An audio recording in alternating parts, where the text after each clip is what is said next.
कोलंबो में है, super Sunday भी है, द बिग डे भी है, लेकिन पता नहीं क्या है कि इंडिया पाकिस्तान के जो मुकाबले होते हैं ना, उसमें वेदर रिपोर्ट बहुत देनी पड़ती है। लेकिन आप देख रहे हैं सनी भाई ने ये शेड्स लगाए हैं, क्यों? हल्की हल्की धूप निकली है, बादल हैं, चारों तरफ बादल हैं, ओवरकास्ट है, रात से है, बरसात नहीं हुई। और एक बात बताऊं आपको, बरसात होगी भी नहीं। अगर कोई एक आधी बौछार आई, लेकिन सनी भाई वो the weather gods are saying कि जी इतनी मुश्किल तो आपने ये मैच रखा है, चलो खेल ही लो। हाँ बिल्कुल।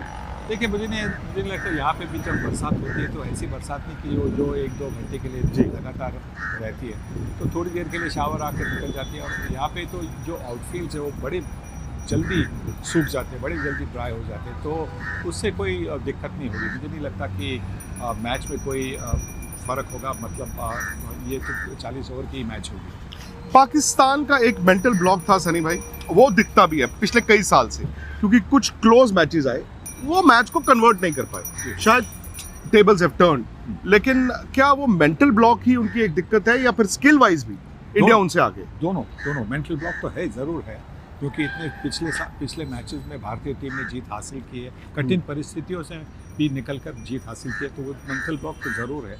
और स्किल लेवल में भी अगर आप स्किल लेवल देखें तो मैन टू मैन अगर आप टीम देखें तो भारतीय टीम बेहतर है जी। एक आधा खिलाड़ी उनके पास होगा जो इम्पैक्ट प्लेयर होगा।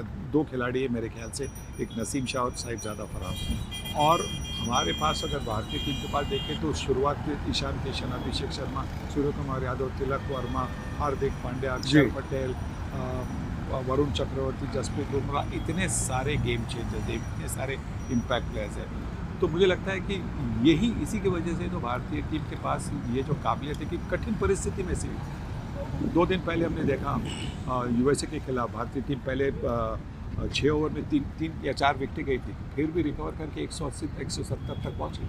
तो यही तो उनके पास है, और इसी की वजह से लगता है आत्मविश्वास है कि आज भी भारतीय टीम जीतेगी मैच। सर भाई, पाकिस्तान पिछले साल 50 ओवर में चैंपियंस ट्रॉफी का मुकाबला 1 साइडेड, एशिया कप इंडिया ने बड़े आराम से जीता, बट ये है कि ऐसा लगा वो मैच दर मैच थोड़े बेहतर हुए। सवाल ये है कि सलमान आगा की कप्तानी में थोड़ा तजुर्बा, स्पिनर्स उनके थोड़े बड़े हैं, क्या वो बेहतर हुए हैं?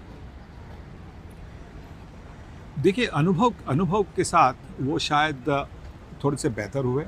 और दूसरी एक बात है कि यहाँ की जो पिचेस है, जो हमने देखा है कि कोलंबो अभी जो मैचेस हुए इस T20 वर्ल्ड कप पे, वहाँ पे स्पिनर को थोड़ी मदद मिले, तो उससे मतलब कोई भी ऑर्डिनरी स्पिनर भी हो, मतलब लेफ्ट हैंड बॉलर को भी आप लेफ्ट हैंड स्पिनर कर सकते हैं। काफ़ी बार ऐसा होता है कि लेफ्ट हैंड मतलब 3-4 पेस लेके आता है, हम उसको लेफ्ट हैंड स्पिनर बोलते हैं। सही माने वो लेफ्ट हैंड बॉलर होता है, क्योंकि स्पिन तो करता नहीं है, पर शायद इन पिचेस में वो लेफ्ट हैंड बॉलर भी लेफ्ट हैंड स्पिन करेगा, या राइट हैंड बॉलर है वो भी थोड़ा सा स्पिन करेगा, तो वो उससे उनको थोड़ी सी मदद मिल सकती है। सर भाई, एक अंदाज जो इंडिया का T20 का रहा है हालिया कि जी 200 प्लस 220 प्लस आप अग्रेसिव क्रिकेट खेलते हैं इन पिचेस पे, क्योंकि एक मैच इंडिया ने यहाँ पे खेलना है, क्या ये कंडीशंस ऐसी हैं कि आप 220 के लिए जा रहे हो, या वो रिस्क हो जाता है? ऑल और नथिंग वाली ये पिचेस हैं कि नहीं? हाँ, मुझे लगता है कि क्योंकि धीमी आएगी गेंद बल्ले पर, तो मुझे लगता है कि थोड़ा सा संभल कर खेलना होगा शुरुआत में। पर एक बात है कि ईशान किशन और अभिषेक शर्मा तो एक ही गियर में खेलते हैं, मतलब एकदम टॉप मोस्ट गियर में खेलते हैं, तो उसी तरह से उनको खेलना होगा। पहले 5-6 ओवर में अगर वो चले, 5-6 ओवर में वो चले, तो 60-70 की अगर शुरुआत करके दी तो फिर आप 200 तक आसानी से पहुंच सकते हैं। और ये भी है ना सनी भाई, इन कंडीशन में तो 180 में भी आप मैच जीत जाते हैं। जी बिल्कुल, क्योंकि हमारे पास वो स्पिनर्स भी है ना जी। हमारे पास वरुण चक्रवर्ती है, हमारे पास बुमराह है, हमारे पास अक्षर पटेल है। अगर वाशिंगटन सुंदर को टीम में शामिल किया जाए तो अच्छा ही होगा, पर वो तो मतलब वो जाकर पिच देखकर, सही बात देखकर नहीं, वो सूर्य ने बोला कि it's a good headache to have. वो कहते हैं मैं एक्स्ट्रा फास्ट बॉलर खिलाऊं या एक्स्ट्रा स्पिनर खिलाऊं, मेरे पास तो दोनों ऐसे हैं जो फॉर्म में है। जी बिल्कुल, वही होना चाहिए। बिल्कुल हेडेक ऐसा होना चाहिए कि किसको ड्रॉप करूं, किसको पिक करूं, ये हेडेक नहीं होना चाहिए। किसको पिक करूं का हेडेक हो गया, मतलब आपके पास टैलेंट है नहीं। किसको ड्रॉप करूं मतलब आपके पास बहुत ज़बरदस्त टैलेंट है। पाकिस्तान, बाबर आजम चल में बड़े प्लेयर थे, कप्तान थे, बट आज पाकिस्तान से ही आवाज़ें उनके T20 करियर पे आती हैं कि क्यों खेल रहे हैं, क्योंकि फ़खर जमान बाहर हैं। उनके पास भी उस तरह के 1-2-3 हैं जो शायद थोड़ा अग्रेसिव क्रिकेट खेलेंगे, पर उसके बाद उनका मिडल ऑर्डर इंडिया की तरह नहीं है। क्या ये आपके स्पिनर्स के लिए बेहतर मौका है बनस्पत उनके स्पिनर्स? हाँ बिल्कुल बेहतर मौका है, क्योंकि आपको क्या चाहिए, एक अच्छी शुरुआत के बाद में जो 10 से जो 14 ओवर होते हैं वहाँ पे एक्सेलरेशन शुरू होता है जी। और उसके बाद में जो 5 या 6 ओवर होते हैं आखिरी, वहाँ पे तो मतलब टोटल मतलब स्पीड बननी चाहिए, जहाँ पे आप 10-12 रन पर ओवर का आपको एक मोमेंटम रखना चाहिए।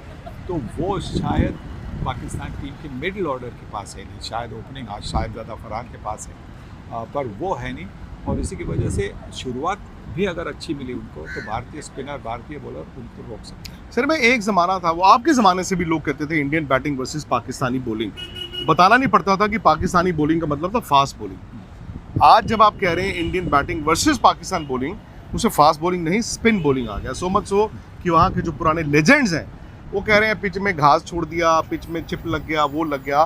सो मैं तो हैरान होता हूँ कि पाकिस्तान की जो ताकत थी आज वो उनकी ताकत नहीं है जी। वो एक फास्ट बॉलर के साथ खेल रहे हैं।